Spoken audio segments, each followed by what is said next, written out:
Back और जैसे कि आपको पता है हम डिस्कस कर रहे हैं टारगेट किलिंग के बारे में। ज़ीशान की अम्मी और बहन कोमल जो हैं वो इस वक्त यहाँ मौजूद हैं। उसके अलावा कासिम और उनके भाई, उनका नाम, उनके फादर और कज़न जो हैं वो भी यहाँ पे मौजूद हैं। अच्छा, जगह की वजह से हमने आप लोगों को इधर शिफ्ट कर दिया है क्योंकि मौलाना साहब ने अभी हमें ज्वाइन किया और मौलाना साहब के ज्वाइन करने का मकसद सिर्फ ये है कि इंसानी जान ले लेना इसका कितना बड़ा गुनाह है और अल्लाह ताला की तरफ, अल्लाह ताला की ज़ात इसके लिए कितना नाराज़ होती है, वो आज हम इनसे जानेंगे। हो सकता है किसी को कुछ सबक हासिल हो और इस तरह के काम करना वो छोड़ दें। मौलाना मोहम्मद इकबाल नक्शबंदी साहब रिलीजियस स्कॉलर हैं और प्रेसिडेंट भी हैं ऑफ जामिया फरीज़ा मोइनुल कुरान इंस्टीट्यूट। अस्सलाम वालेकुम मौलाना साहब, क्या हाल है आपके? बहुत शुक्रिया आपने टाइम निकाला। और मौलाना साहब, ये जो सिलसिला इस वक्त चल रहा है टारगेट किलिंग का, इसके बारे में आपसे थोड़ा जानना चाह रहे थे।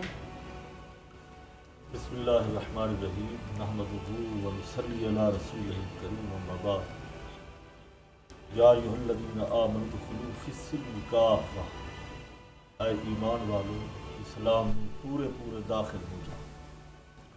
अल्लाह रब्बुल इज़्ज़त ने कुरान पाक के अंदर जा बजाय इरशाद फरमाया कि मुसलमानों को, अहले ईमान को ये तंबीह की गई कि तुम पूरे पूरे इस्लाम में दाखिल हो जाओ। अब हमने अपना एहतसाब खुद करना है कि हमने खुद देखना है कि हम इस्लाम में आया कि पूरे दाखिल हुए। अच्छा मौलाना साहब, एक थोड़े से सवाल मैं इनसे भी करना चाह रही थी ताकि जब तक वो कुछ और भी इशू है वो सॉल्व हो जाएगा। आप कह रही थी कि आप इंतज़ार कर रही थी ज़ीशान का कि वो घर वापस आएंगे। जब नहीं आए उसके बाद क्या हुआ होगा वो तो मैं जानती हूँ, लेकिन एक तसल्ली हुई उसको देखने के बाद? नहीं, मुझे तसल्ली नहीं अभी तक। मुझे अभी भी ऐसा लगता है कि कहीं से आ जाएगा मेरे सामने मेरा बेटा।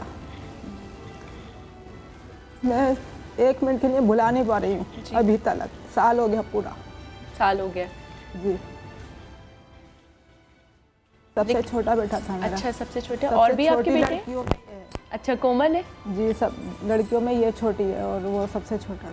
अच्छा, और उसके अलावा आपके और भी बेटे? और बेटे हैं मेरे, और बेटे वो शादीशुदा हैं सब। शादीशुदा? यही मेरे पास 2 बच्चे थे। एक इससे बड़ा भाई है, उसके रमज़ान में, उसके भी रमज़ान की चांद रात को गोली लगी थी उसकी हिप पे।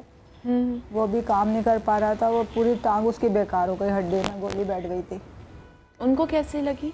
वो कटी पहाड़ी से अपनी ड्यूटी से वापस आ रहे थे, कटी पहाड़ी पे फायरिंग हुई तो उसके गोली लग गई। उसको लेके आए, अब्बासी अस्पताल में दाखिल करा। 20 दिन वो 15 दिन अब्बासी अस्पताल में दाखिल हुआ। 15 दिन के बाद वो घर गए थे तो उसके बाद ये बीच में रोज़े को इस बच्चे को अगवा कर लिया।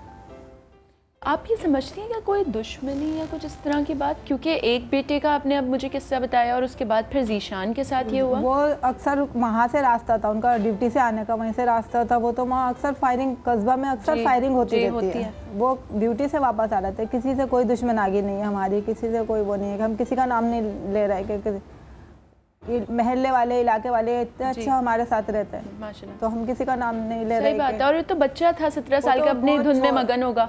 हाँ, बस ये तो बेचारे शहरी के लिए लेने गए थे सामान कि चलो, मैं रोज़ाना ही खुद लाती थी, इत्तेफाक है मैंने भेज दिया बच्चे को कि आप शहरी के लिए 2 डब रोटी ले आओ। फिर वो पलट के ही नहीं आया।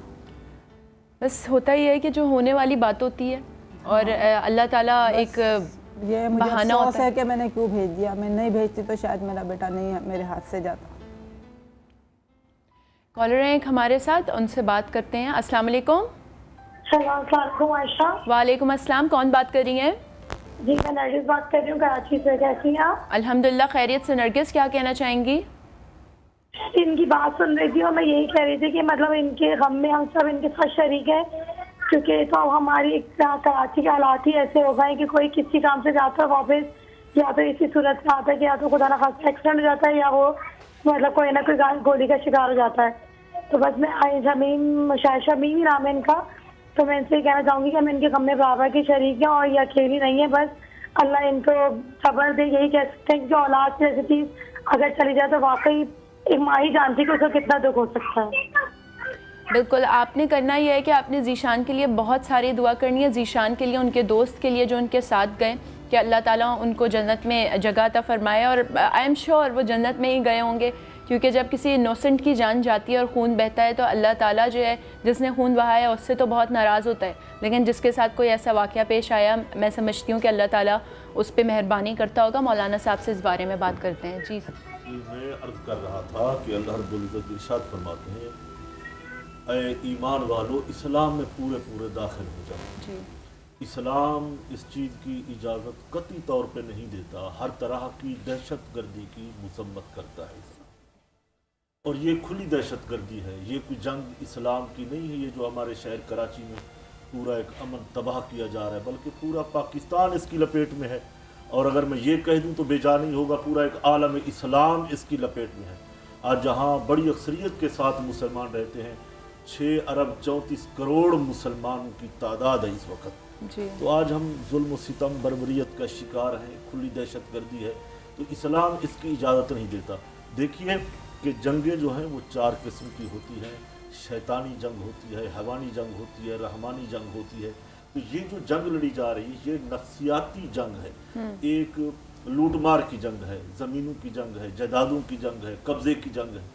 ये सारा बाजार गर्म किया है, ये उसी लपेट के अंदर हमारे बेगुनाह नौजवान कत्ल किए जा रहे हैं, माओं की गोदें उजाड़ी जा रही हैं, बहनों के सुहाग उजाड़े जा रहे हैं, कई बीवियां हमारी बेवा हो गई, कई बच्चियों के सुहाग उजड़ गए। तो हम इस कदर लपेट में हैं। अब कौम देख रही है किसी मुजद्दिद की तरफ कि कोई अल्लाह वाला है, बिल्कुल अल्लाह का प्यारा बरगुज़ीदा बंदा है, कोई इमाम रब्बानी आए वो आके हमारी कौम की तकदीर इंशाल्लाह बस जुल्मत के ये जो दौर चल रहा है इसको ख़त्म करें। बिल्कुल मौलाना साहब आप बिल्कुल सही कह रहे हैं और अल्लाह करे आपकी ये बात भी बहुत जल्द पूरी हो जाए। एक पैकेज है छोटा सा, वो देखिए, फिर ब्रेक लेंगे, ब्रेक से वापस आएंगे और ये जानने की कोशिश करेंगे कि जो लोग ये अमल करते हैं आखिर क्या वजह हो सकती है जो उनको इस तशद्दुद से भरपूर अमल पे मजबूर करती है कि वो किसी की जान ले लेते हैं। एक छोटा सा ब्रेक। लॉग ऑन करें www.facebook.com/gkb.cnbc। ज्वाइन करें घर की बात का फेसबुक पेज, रहें अपडेट शो से और जीतें लाखों इनामात। आप हमें SMS भी कर सकते हैं। अपने मोबाइल से टाइप करें GKB स्पेस नाम स्पेस मैसेज और भेज दें 8888 पर।